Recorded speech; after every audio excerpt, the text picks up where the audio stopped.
মাইরা কীর্তন শুনলে হবে না, একটু হৃদয়ঙ্গ করতে হবে। সকাল সকাল ভজন করতে বলছি, আবার বলছি, শিশুকালে কৃষ্ণ ভজে কৃষ্ণ পাবার আসে, যৌবনেতে কৃষ্ণ ভজে আসে বা না আসে, বৃদ্ধকালে কৃষ্ণ ভজে জমের তর আসে।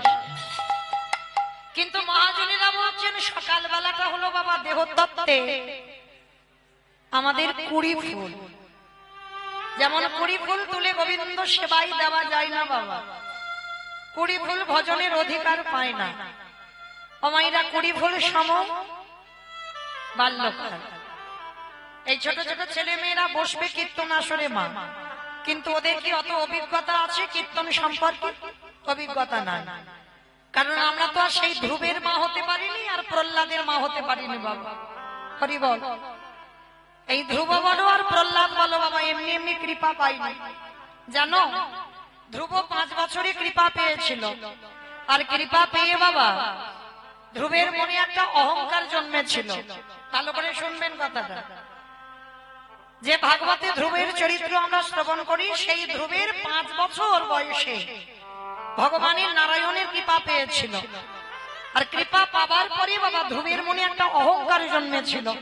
কি অহংকার না? দেখো জগতে আমি 5 বছর বয়সে, আস্তে আস্তে আস্তে, এত কথা বলছো কেন? সামনে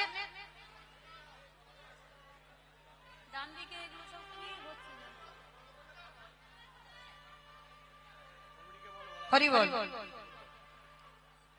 ধ্রুবের মনে অহংকার জন্মালো, প্রভু আমার মতো বড় ভক্ত আর কেউ নেই। তুমি দেখেছো আমি 5 বছরে তোমার কৃপা লাভ করতে পেরে গেলাম, আরে আমার মতো বড় ভক্ত তুমি আজ জগতে দেখাতে পারবে? বৈকুণ্ঠপতি নারায়ণ হেসে বলে উঠলেন, ধ্রুব তোমার মনে বড় অহংকার, তুমি 5 বছরে কৃপা পেয়েছো, অত সোজা নয়। 5 বছরে তুমি কৃপা পাওনি। ধ্রুব মহারাজের হাতটা ধরে বৈকুণ্ঠপতি নারায়ণ বলছে, চলো আজকের আমি তোমাকে সকাল সকাল একটা জিনিস দেখাই। এইবার ধ্রুবের হাতটা ধরে এনেছি, এনে বাবা বিশাল বড় একটা পাহাড়, পাহাড়ের কাছে নিয়ে গিয়ে ধ্রুবকে দেখাচ্ছে, ধ্রুব ভালো করে চেয়ে দেখো, এই যে বিশাল বড় পাহাড়। তা ধ্রুব মহারাজ বলছে, ঠাকুর সকাল সকাল তুমি আমাকে পাহাড় দেখাতে এনেছো? বলে, ধ্রুব আমি তোমাকে পাহাড় দেখাতে আনি না, তাহলে তুমি কি দেখাতে এনেছো? বলে, ধ্রুব ভালো করে পাহাড়টা একবার কান পেতে শোনো তো দেখি। যেই না ধ্রুব মহারাজ পাহাড়ের কাছে গেছে, আর পাহাড়ের কাছে গিয়ে কানটা পেতেছে, ওই পাহাড়ের ভিতর থেকে কৃষ্ণ কৃষ্ণ কৃষ্ণ কৃষ্ণ কৃষ্ণ কৃষ্ণ কৃষ্ণ হে কৃষ্ণ কৃষ্ণ কৃষ্ণ কৃষ্ণ কৃষ্ণ দেখা দাও হে কৃষ্ণ কৃষ্ণ কৃষ্ণ কৃষ্ণ কৃষ্ণ কৃষ্ণ কৃষ্ণ হে কৃষ্ণ কৃষ্ণ কৃষ্ণ কৃষ্ণ কৃষ্ণ দেখা দাও হে। চমকে উঠেছে ধ্রুব, প্রভু প্রভু এই পাহাড়ের ভিতরে বসে বসে কে কৃষ্ণ নাম করছে আমি এক্ষুনি শুনতে পেলাম। ভগবান ধ্রুবের হাতটা ধরে বলছে, ধ্রুব ওই পাহাড়ের ভিতরে কেউ বসে নাম করছে না। বলে, তাহলে প্রভু আমি তো সাক্ষাৎ শুনতে পেলাম কানে, কে যেন বসে বসে কৃষ্ণ নাম করছে। বলে, না ধ্রুব ভালো করে লক্ষ্য করে দেখো, নিখুঁত করে ওই পাহাড়টা কি দিয়ে তৈরি হয়েছে, ইট বালি সিমেন্ট মাটির কোন স্তূপ নয়। ভালো করে ধ্রুব মহারাজ গিয়ে নিখুঁত করে লক্ষ্য করলো, ওই পাহাড়টা কিসের জানো? মানুষের হাড়ের পাহাড়। একটা মানুষের হাড় গুছাতে গুছাতে হাড়ের পাহাড় তৈরি হয়েছে। ধ্রুব মহারাজ দর্শন করে ভালো করে প্রভুকে প্রশ্ন করলো, প্রভু আমি ভালো করে নিখুঁত করে দেখলাম, এত মানুষের হাড়, হাড় দিয়ে এত বড় পাহাড় কি করে হলো, আর কারই বার হাড়? বলে, ধ্রুব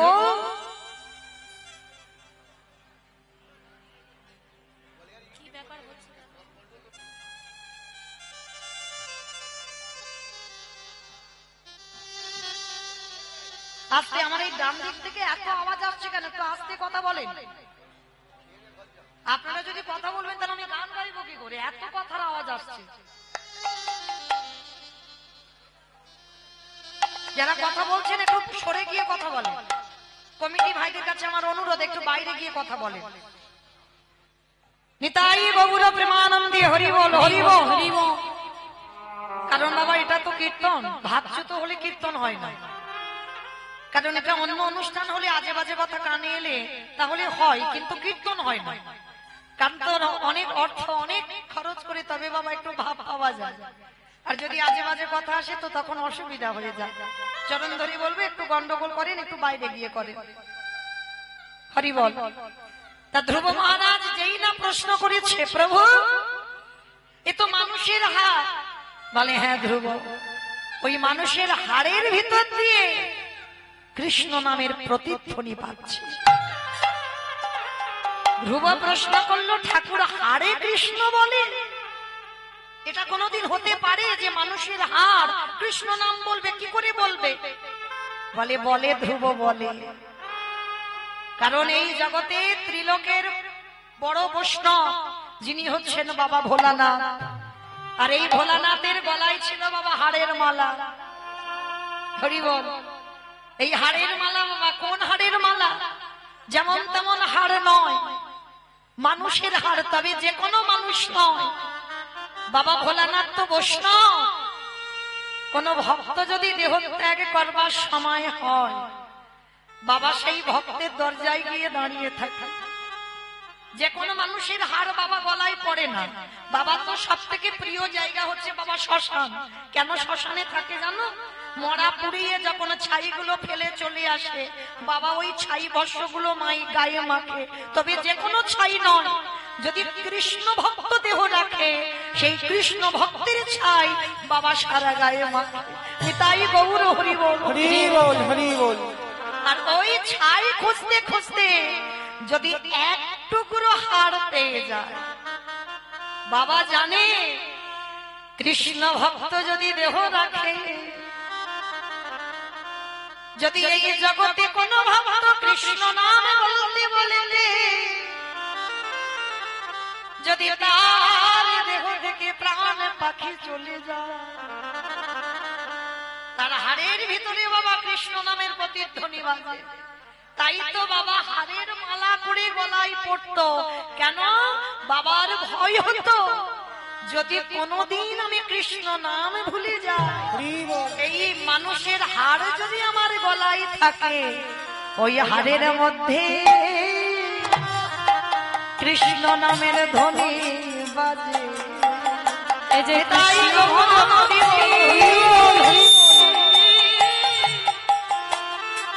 এই যে কৃষ্ণ ভক্তে হাড় বটে, এই হাড়ের মধ্যে কৃষ্ণ মায়েরা। এই পরম বৈষ্ণব বাবা ভোলানাথ কত সহিষ্ণুতা দেখেন।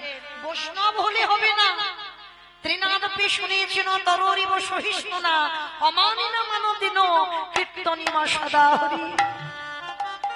আগে বৈষ্ণবতা অর্জন করতে গেলে বাবা সহিষ্ণুতা লাগবে। যেমন দেখেন গাছ দাঁড়িয়ে থাকে, এই এত রোদ এত গরম, কোনদিন গাছ তো বলে না আমার একটু এসি লাগিয়ে দাও, বলে না আমার একটু গাছের গায়ে পাখা লাগিয়ে দাও। সারাক্ষণ বৃষ্টিতে ভিজবে, অথচ ওই গাছ আমাদের অক্সিজেন দেয়। আর আমরা এমন দুর্ভাগা জীব, আমরা ওই গাছের ডালপালাগুলো ছিটে দিই, তবু কিন্তু গাছ প্রতিবাদ করে না, একই ভাবে দাঁড়িয়ে থাকে। কত কষ্ট সহ্য করে।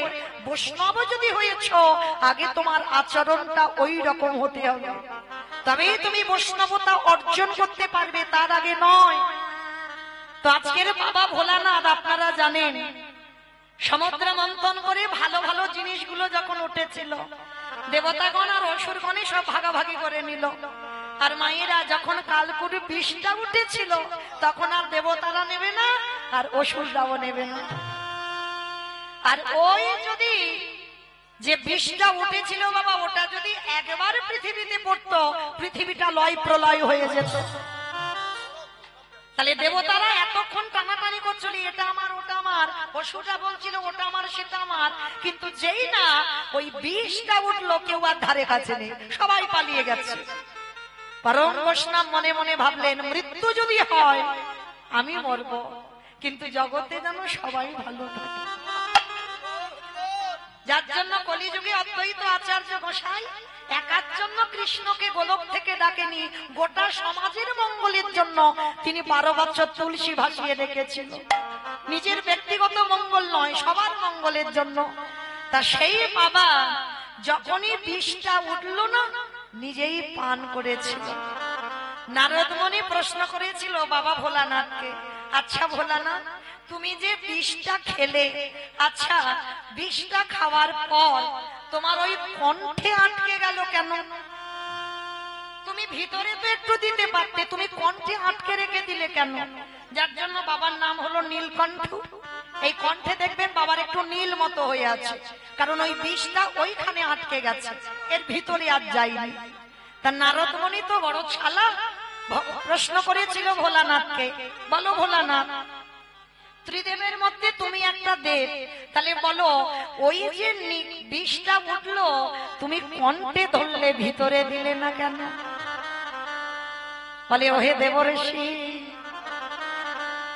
আমি ভিতরে দেব কেমন করে তুমি বলতে পারো?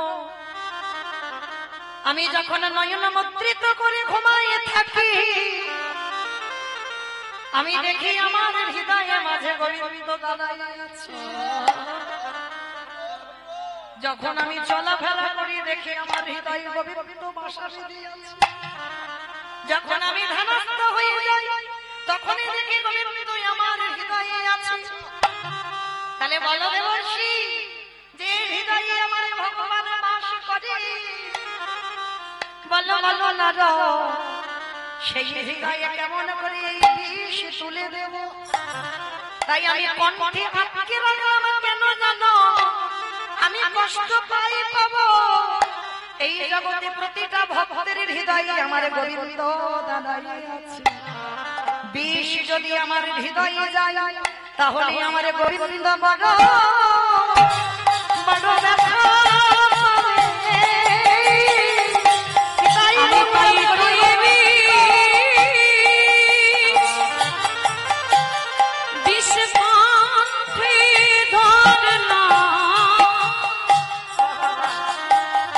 আমার গোবিন্দ বড়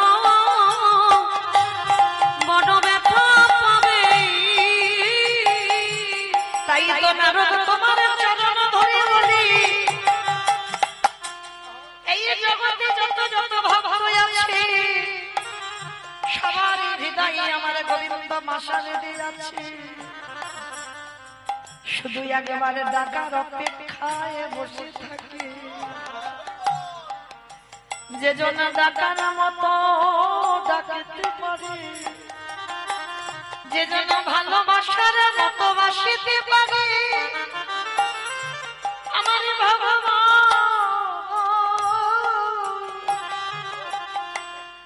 পৃথিবীর যেখানে থাকুক না কেন সে যে ভক্তির ডাকে আমারে দয়াল ছুটিয়া যে জনে কাদা প্রাণী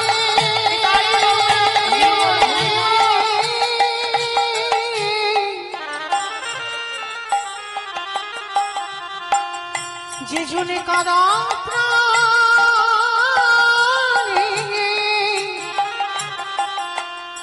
একেবারে ডাকারে মতো তারে ডাকিতে পারে। সেই ভক্তের ডাকে দয়ালে ছুটে আসে। তাহলে আপনারা বলেন বাবা ভোলানাথ প্রমাণ করে দিল হাড়ের মালা গলায় দিয়ে কেন মানুষের হাড়েও কৃষ্ণ নামের প্রতিধ্বনি হয়। যদি একজন ভক্ত অহর্নিশি এই বদনে কৃষ্ণ নাম ছাড়া আনে বলে না, যে জন কৃষ্ণ নাম ছাড়া জানে না, সেই ভক্ত যদি কোনদিন দেহ রাখে, সেই ভক্তের মৃত্যুর পরেও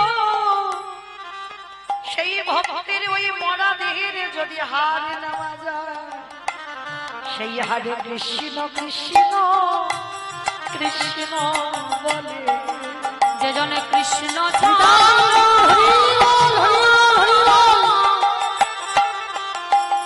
যে জনে কৃষ্ণ ছাড়া আন জানে না, সেই ভক্তের হরে কৃষ্ণ কৃষ্ণ কৃষ্ণ বলে।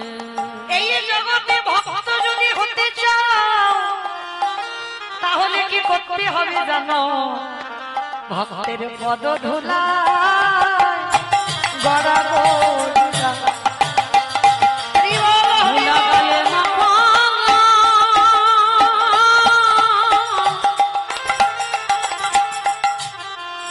ধুলা গায়ে মাখোয়া আনন্দ মনে, ভক্তের পদ ধুলা গড়াগড়ি। এই যে ভক্তের পদ ধুলা নয়, গোপী পদ রেণু। কি গো, এই ধুলা মেখেছিল নন্দের বেটা কানু। আমারে ভগবান ভক্তির পদ ধুলা পাবানের জন্য তাদের যুগে যুগে ছুটে আসা।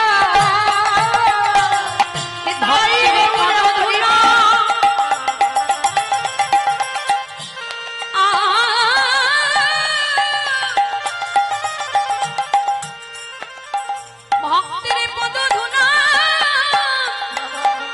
ধুলা পাবার লাগি, সে যে যুগে যুগে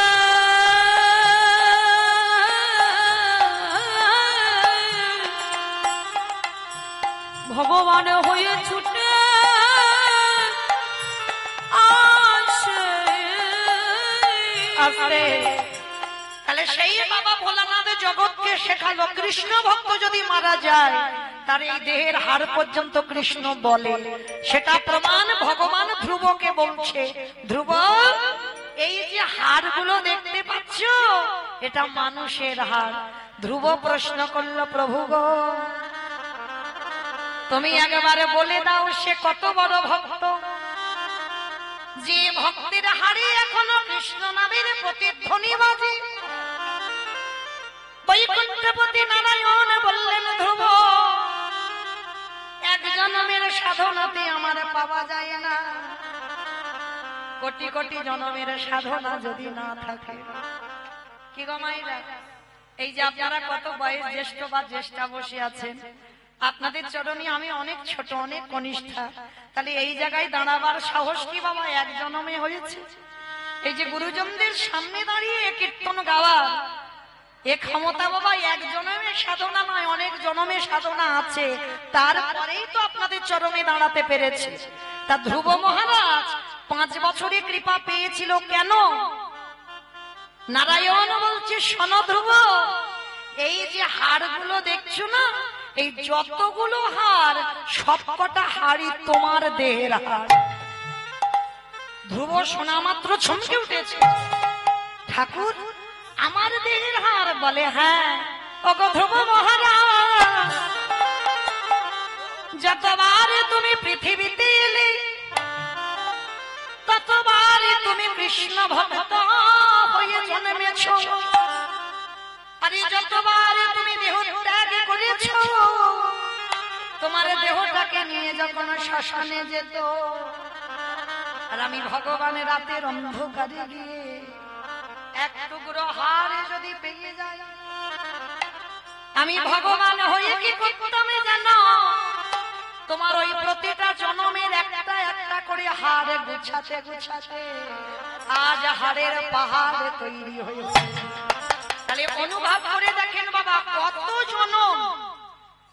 জনম মরলে বাঁচলে তবে একটা হাড়ের পাহাড় তৈরি হয়। প্রতি জন্মে একটা একটা করে হাড় নিয়েছে ভগবান, গুছিয়ে রেখেছে, আর সেই হাড়ের পাহাড় ধ্রুবকে দেখালো। এইবার ধ্রুবের চৈতন্য হলো, হৃদয় আমার আজ আমার চেতনা হয়ে গেল, এক জন্মেতে তোমায় পাওয়া যায় না। এ যে বহু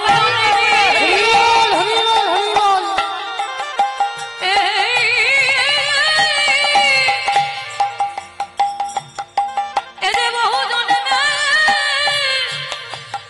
জন্মের সাধনা, প্রভু এক জন্মে তোমায় পাওয়া যায় না। তাহলে মায়েরা আজকে সেই ধ্রুব মহারাজ প্রমাণ দিয়ে দিল যে এক জন্মের সাধনায় কৃপা হয় না, কোটি কোটি কোটি জন্মের সাধ্য না হলে তবেই বাবা গৌর গোবিন্দ কৃপা হয়। নিতাই গৌর প্রেমানন্দে। হরি বল। তাহলে এই কথাটা বলার কারণ কি? কীর্তনের প্রারম্ভে যে ভাইদের উদ্যোগী আজকের কীর্তন, আশীর্বাদ করবেন ওদের যেন এইরকম এতদিন যে অনুষ্ঠান করেছে সেই অনুষ্ঠান ভুলে গিয়ে আজকের কীর্তনে যোগ দিয়েছে। তাহলে বুঝলাম কি, শেষের দিনে যতই বাবা নাচানাচি করো না কেন, যতই ধুমধাড়াক্কা বাজনা বাজাও না কেন, কিছু তোমার সাথী হবে না, সাথী হবে এই কৃষ্ণ নাম, হরি নাম। আর যদি করতেই হয় সকাল সকাল করো, বিকাল গড়ালে হবে না। কি বাবা বিকাল গড়ালে হবে?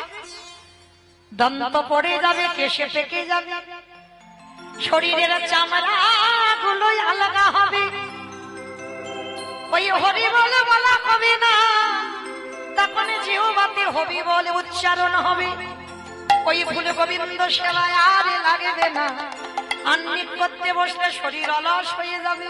হরি বল। তাহলে এ ফুল গোবিন্দ সেবা লাগবে না, তাহলে সেবা কোন ফুল দেবে? আজকের ফোঁটা ফুল। আর আজকের ফোঁটা ফুল সম আমার যৌবন কাল। গোবিন্দ বললেন রাধে গো আমি যৌবনে বড় ভালোবাসি, বলিও গো প্রেম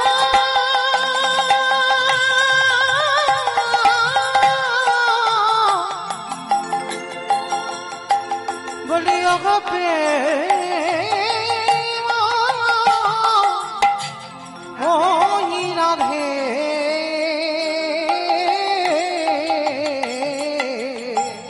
রাধে আমি যৌবন বড় বড়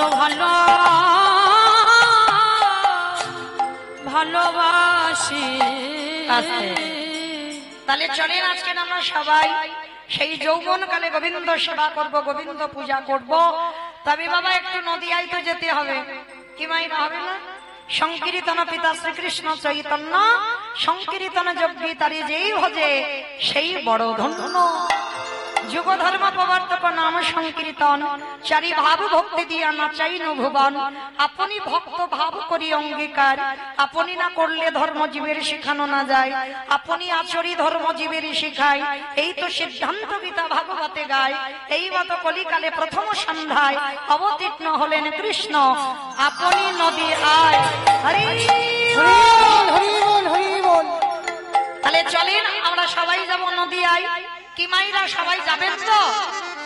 বাহ, হ্যাঁ সবাই যদি চলে যায় তাহলে কীর্তন কাকে নিয়ে হবে?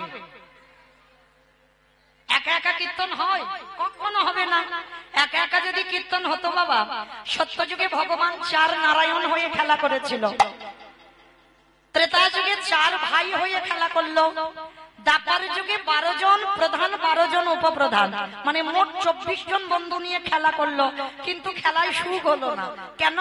ভগবান বলছে এই গুণাগত মানুষ নিয়ে খেলে আনন্দ হচ্ছে না, এবার খেলোয়াড়ের সংখ্যাগুলো একটু বাড়াতে হবে, মানে অগন্তি, মানে হিসাব থাকবে না।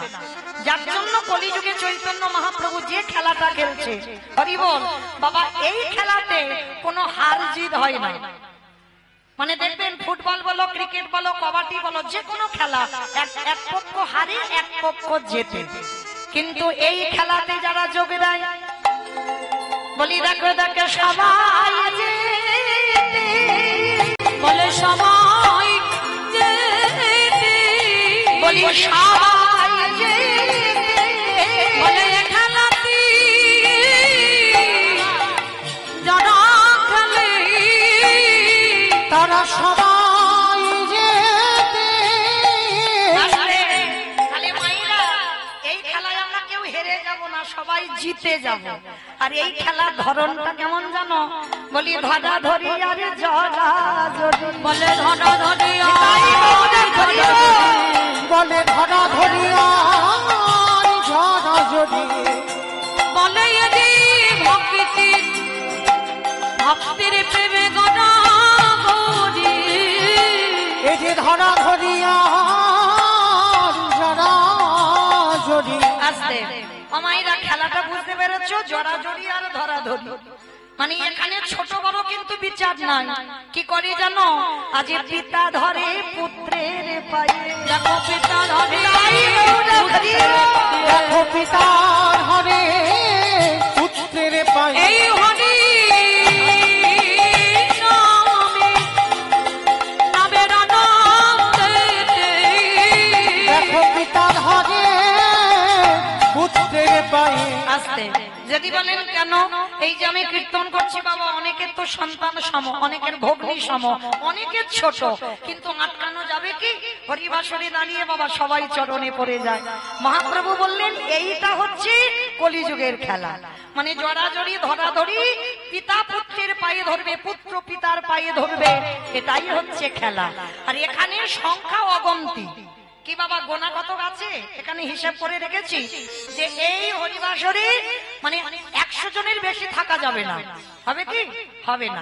এখানে খেলোয়াড়ের সংখ্যা অগন্তি। তাহলে চলেন সবাই আমরা একসঙ্গে খেলবো। আর খেলার ধ্বনিটা কেমন জানো? ওগো জয় জয়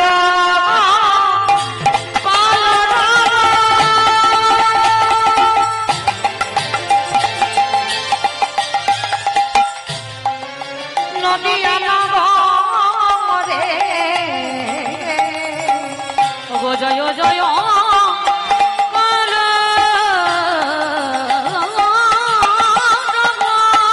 আসতে মাইরা বলো তো কলরব মানে কি?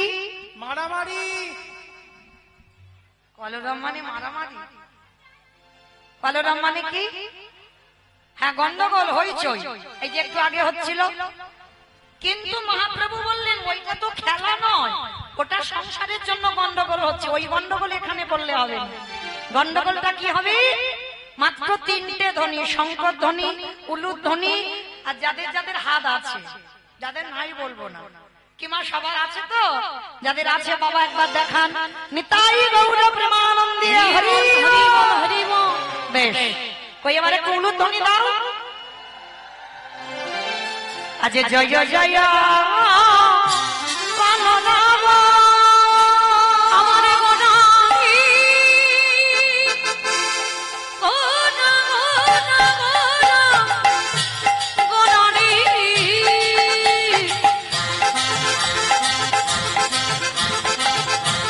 গোনা গোনা গোনা গোনারি গোনা গোনারি ওই নদীয়ার চাঁদ গোনা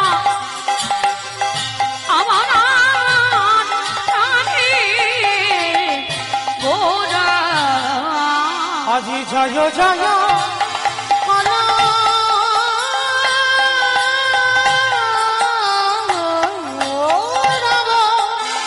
ওই না নদিয়া নগরে অগজন ভিড়ে গোটা সচির দলে ওই না জনমনা ভিড়ে গোনা সচির গোনারে ওই না জনমলা লোহিবে গোরা সখী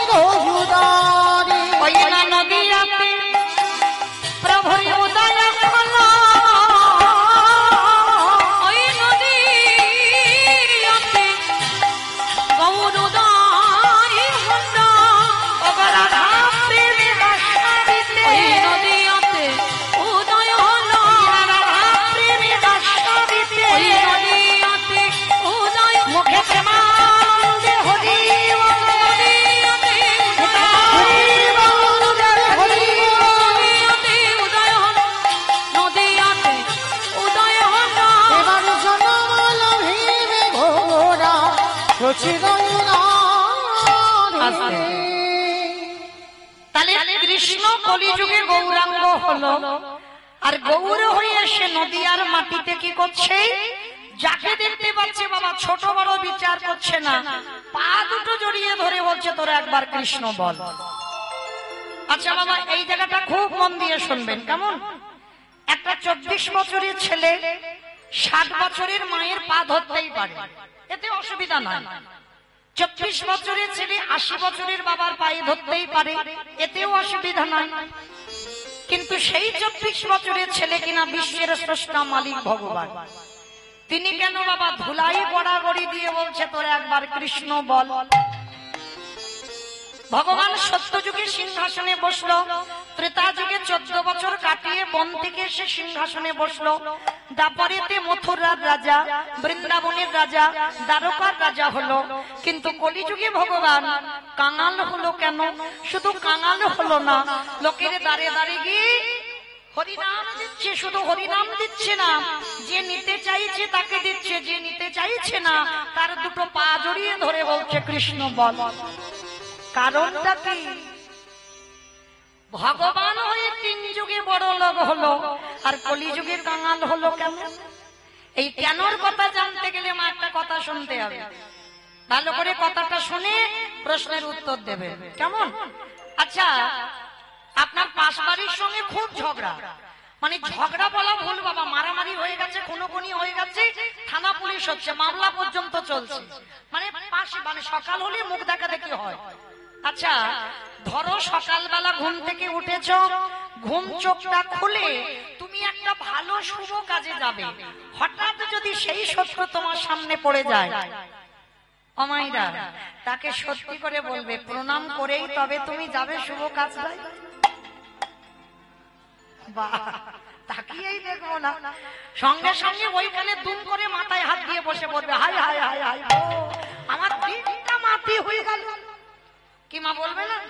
যদি বা যেত সে আবার ঘরে ঢুকে যাবে, কারণ শত্রুর মুখ দেখেছে, আর শত্রুর মুখ দেখলে আমাদের যাত্রা অশুভ হয়। কি মাইরা, এটা তো আমাদের ধারণা, শুধু আপনাদের নয়, সবার এখানে প্রত্যেকটা মানুষের ধারণা শত্রুর মুখ দেখে শুভ কাজে গেলে যাত্রা অশুভ হয়। তাহলে এটা যদি ঠিক হয় তাহলে তো বাবা মহাভারত মিথ্যা হয়ে যাবে। ভগবান মহাভারত বলো রামায়ণ বলো বাবা সবটাই তো জীব শিক্ষা, সমাজ গঠন করেছে। রামায়ণ বা মহাভারত সমাজটাকে গঠন করতে চেয়েছে। কি রকম? যেমন ধরুন রামায়ণের দিকে তাকিয়ে দেখেন, রঘুপতি রামচন্দ্র রাজা হয়ে কিন্তু শিখিয়েছে দেশের একজন রাজা হতে গেলে তার নীতিটা কেমন হওয়া উচিত। রামচন্দ্র রামায়ণে শিখিয়েছে। রামচন্দ্র শেখালো একজন সন্তান হয়ে একটা পিতা মাতাকে কেমন করে ভালোবাসতে হয়। রামচন্দ্র শেখালো একজন বড় দাদা হয়ে ছোট ভাইকে কেমন ভালোবাসতে হয়। রামচন্দ্র শেখালো একজন স্বামী হয়ে তার স্ত্রীকে কেমন করে ভালোবাসতে হয়। আর মহাভারত আজকের এটাও শেখালো শত্রুকে বড় জায়গা দাও।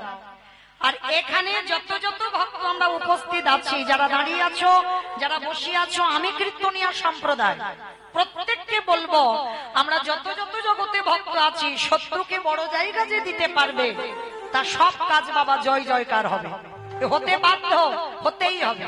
যদি বলো প্রমাণ, আমার মুখের কথা বিশ্বাস করতে হবে না, প্রমাণ তো মহাভারতে যুধিষ্ঠির মহারাজ। কি বাবা, যে পক্ষে কৃষ্ণ রয় সে পক্ষে তো অপমৃত্যু হয় না।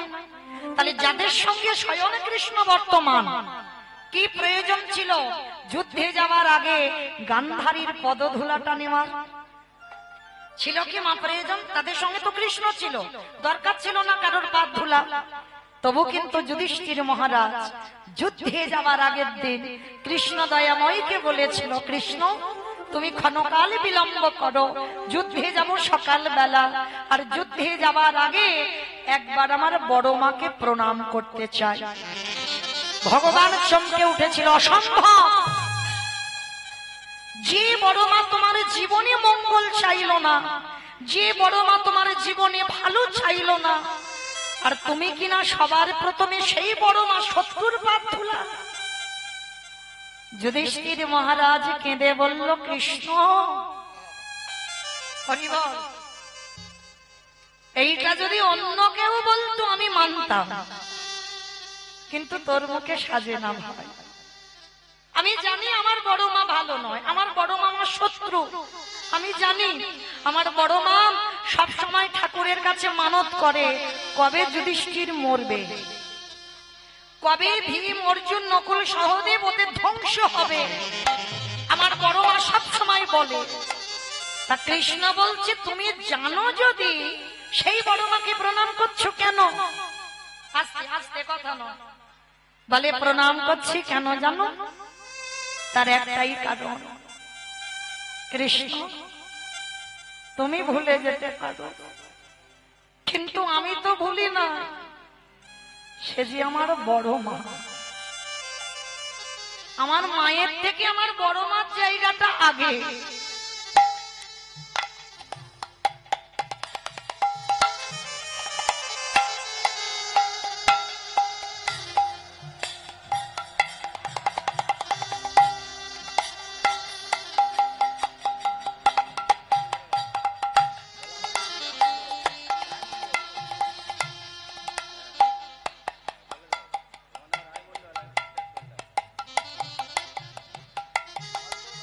নিতাই গৌর প্রেমানন্দে হরি বল হরি বল হরি বল। আমার ভক্ত চরণে একটা নিবেদন, অপরাধ নিও না, আমি বললাম বলে কেউ যেন কষ্ট পাবেন না। আপনাদের জন্য আমি শেষে দাঁড়াবো, তখন যার ইচ্ছা আপনারা এসে আমার রাধারানীর সেবায় দান করবেন, কিন্তু কীর্তন চলাকালীন কেউ বাবা হরিবাসরে আসবেন না, এইটুকু মা আপনাদের চরণে নিবেদন। কেন এই বারে বারে যদি আসেন তাহলে কীর্তনে ব্যাঘাত হবে, অন্যের অসুবিধা হবে। ওই জন্য আপনাদের জন্য আমি শেষে দাঁড়াবো, শেষের দিকটাও এসে গেলে তখন আপনারা আসবেন, কিন্তু এই চলাকালীন মাঝখানে আসবেন না, এইটুকু অনুরোধ। নিতাই গৌর প্রেমানন্দে হরি বল। তো আজকে যুধিষ্ঠির মহারাজ বলছে কৃষ্ণ তুমি ভুলে যেতে পারো, কিন্তু আমি তো ভুলি না। আমার মায়ের থেকে আমার বড় মার জায়গাটা আগে। ভালো করে বুঝবেন বাবা, আমরা কি বলতে পারবো যে আমার মায়ের থেকে আমার বড় মার জায়গাটা আগে? বাবার থেকে বড় জেঠুর জায়গাটা আগে? আমরা সমাজে এগুলো মানি না বাবা, যার জন্য তো আজকের এই দশা আমাদের। কিন্তু যুধিষ্ঠির মহারাজ কেমন ধর্মের পথে চলেছিল দেখো, যার জন্য পঞ্চ পাণ্ডবদের মধ্যে কেউ যেতে পারলো না সশরীরে স্বর্গে, যুধিষ্ঠির মহারাজ গিয়েছিল। কেন? তার প্রত্যেকটা পদক্ষেপ ছিল বাবা ধর্মের পথ। আর ভগবান বললেন এ জগতে যে ধর্মকে আঁকড়ে ধরে স্বয়ং ধর্ম তারে স্বয়ং রক্ষা করে। এইবার যুধিষ্ঠির মহারাজ বলছে কৃষ্ণ আমি আমার বড় মাকে প্রণাম করেই চলে আসবো। ভগবান বাধ্য হলো, ঠিক আছে তুমি যাও, তবে দেখো দেরি করো না, কেমন? যাবে আর চলে আসবে। এই জায়গাটা ভালো করে শুনবেন বাবা। গান্ধারী আপনাদের আমাদের মতো মা নয়। সবাই বলে গান্ধারী মহাভারতে খারাপ না, শুধু উপর থেকে কীর্তন শুনলে হবে না বাবা, ভিতরে যেতে হবে। যেমন রাবণ রাজা, বাইরেটা ছিল কঠিন, কিন্তু ভিতরটা তো রাবণের কঠিন নয়। মহাভারতে গান্ধারী মার চরিত্রটা ঠিক এই রকম। 100 ছেলের মা, একটা দুটো ছেলের মা নয়, 100 ছেলের মা। যুদ্ধের আগের দিন রাত্রিবেলা কৃষ্ণের ছবিটা নিয়ে কাঁদছে। মা তো এ জগতে যে মা হয়েছে,